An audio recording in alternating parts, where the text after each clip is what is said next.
YSR Congress party అధినేత జగన్మోహన్ రెడ్డిపై ఇక ఢిల్లీ వాయిస్ మారిందా?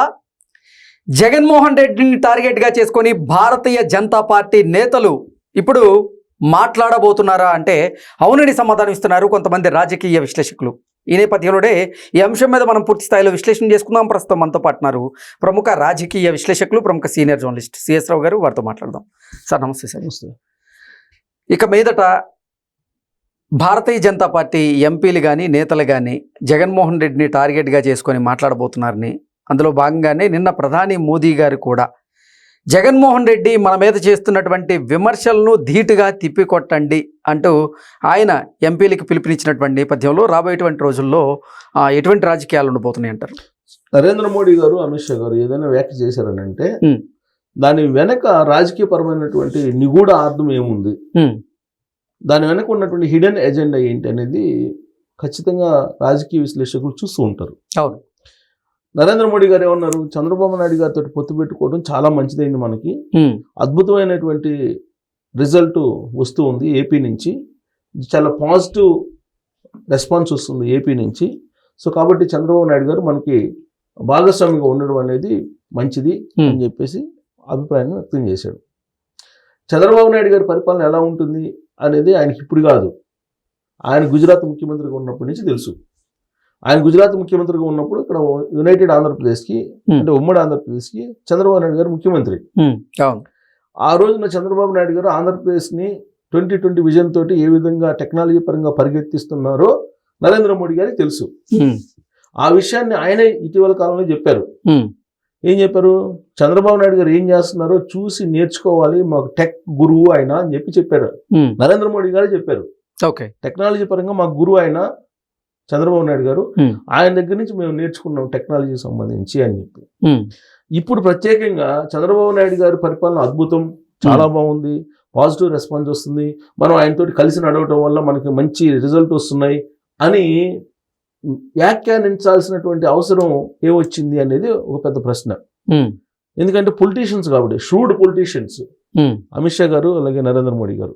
కాబట్టి ఆయన చేసినటువంటి వ్యాఖ్య ఏంటంటే, జనరల్గా 2018 నుంచి నరేంద్ర మోడీ గారు ఆంధ్రప్రదేశ్కి వ్యతిరేకం, చంద్రబాబు నాయుడు గారికి వ్యతిరేకం అనేటువంటి భావన ఎక్కువ మందిలో ఉంటుంది.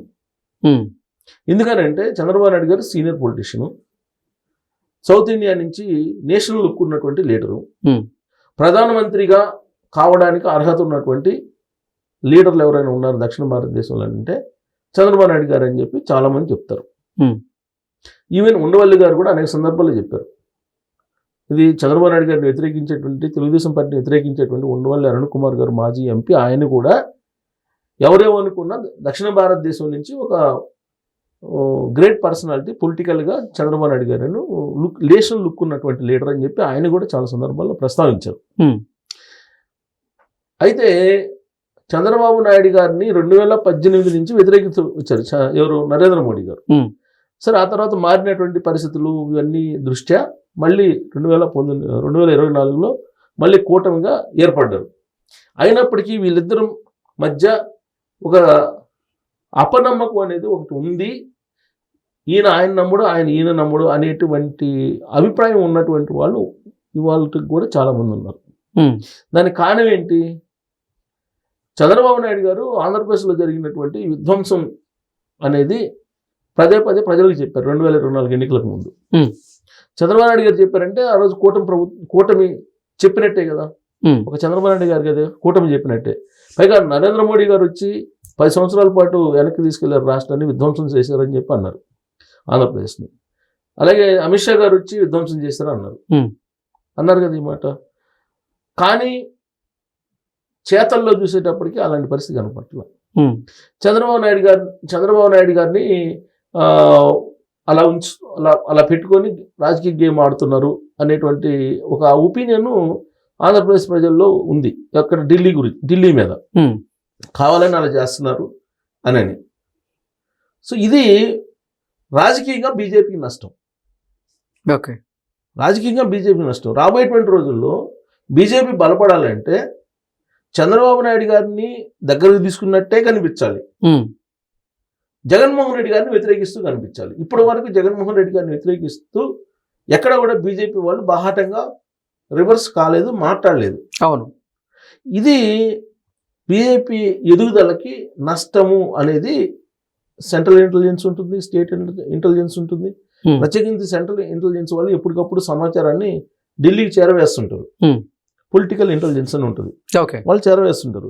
బహుశా అది గమనించిన తర్వాత ఆయన నిన్నగాక మొన్న ఎంపీలతో సమావేశమైన సందర్భంగా వ్యక్తం చేశారు. అటు తెలంగాణ గురించి వ్యక్తం చేశారు, ఆంధ్రప్రదేశ్ గురించి కూడా వ్యక్తం చేశారు. తెలంగాణ సంబంధించినటువంటి ఎంపీలను కానీ, తెలంగాణకు సంబంధించినటువంటి బీజేపీ నేతలను కానీ అత్యంత దారుణంగా ఆయన ఒక రకంగా చెప్పాలంటే కించపరిచారని గొప్ప. కించపరచడం కాదు, మీరు అవకాశం ఉండి కూడా తెలంగాణలో మీరు పనిచేయట్లేదు అనేటువంటి యాంగిల్లో ఆయన ఒక రకంగా అసంతృప్తిగా మాట్లాడారు. అసరుద్దీన్ ఓవైసీ మేలు మీకన్నా, అసరుద్దీన్ ఓవైసీ బ్రహ్మాండంగా పనిచేస్తున్నాడు, ఆయన చూసి నేర్చుకోండి అని చెప్పి ఆయన చోట్ల వేశారు బీజేపీ ఇక్కడ ఉన్నటువంటి ఎంపీలకు కానీ, బీజేపీ లీడర్లకు కానీ, తెలంగాణ వాళ్ళకి. ఎందుకంటే తెలంగాణలో గ్రౌండ్ క్లియర్గా ఉంది, బీజేపీకి అనుకూలంగా ఉంది. అయినప్పటికీ వాళ్ళు తగిన స్థాయిలో పోరాడలేకపోతున్నారు, తగిన స్థాయిలో పనిచేయలేకపోతున్నారు. ఆ విషయాన్ని ప్రస్తావిస్తూ ఆంధ్రప్రదేశ్ గురించి కూడా మాట్లాడారు. ఆంధ్రప్రదేశ్ గురించి మాట్లాడుతూ బీజేపీ ఎదగాలంటే ఓన్గా స్టాండ్ తీసుకుని ఎదగాలి. ఓన్గా స్టాండ్ తీసుకుని ఎదగాలంటే అక్కడ ఉండే పరిస్థితుల దృష్ట్యా చంద్రబాబు నాయుడు గారిని, లోకేష్ గారిని, తెలుగుదేశం పార్టీని ఒకవైపు ప్రోత్సహిస్తున్నట్టు కనిపిస్తూ, రెండో వైపు మీరు జగన్మోహన్ రెడ్డి గారిని విమర్శించకపోతే లేదా టార్గెట్ చేయకపోతే అది వర్కౌట్ కాదు. బీజేపీ ఎక్కడ వేసిన గొంగలే అక్కడే ఉంటుంది, ఎదగదు అనేది ఇంటెలిజెన్స్ ఇచ్చినటువంటి రిపోర్టుగా తెలుస్తుంది. అందుకే మీరు చంద్రబాబు నాయుడు గారితో ఎంత కలిసి ఉన్నా, ఏం చేసినా మీరు జగన్మోహన్ రెడ్డి గారిని వ్యతిరేకించండి అని చెప్పి ఆ విధమైన సంకేతాలు ఇచ్చుంటారు.